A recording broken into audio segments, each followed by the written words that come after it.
யாரோ ஒருத்தருக்கு ஆண்டவர் தீர்க்க தரிசனமா கர்த்தர் சொல்றாரு, ஏற்ற காலத்தில் அவர் உன்னை உயர்த்தும்படிக்கு அவருடைய பலத்த கைக்குள்ள நீ அடங்கிரு.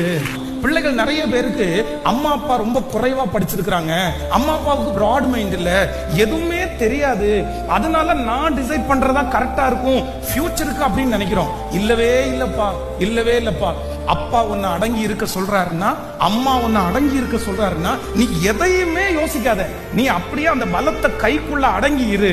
ஆண்டவர் அங்க உங்களை வச்சு உருவாக்குவார், ஆண்டவர் உங்களை ரெடி பண்ணுவார். நான் நம்புறேன், உங்க எதிர்காலத்தை குறித்து நீங்க போட்ட திட்டத்தை விட, அப்பா அம்மா போட்ட திட்டத்தை விட, நீ அவருடைய கையில அடங்கி இருக்கும் போது அவர் உங்களுக்கு போடுகிற எதிர்காலம் ரொம்ப பெரியதாக இருக்கும். எவ்வளவு அவமானம் வந்தாலும் ஆண்டவர் எடுக்காம, ஆண்டவர் தூக்காம அந்த இடத்தை விட்டு நான் என்ன பண்ண மாட்டேன்னா போக மாட்டேன். சிலுவேன்னு ஒண்ணு இருந்தா, சிங்காசனம்னு ஒண்ணு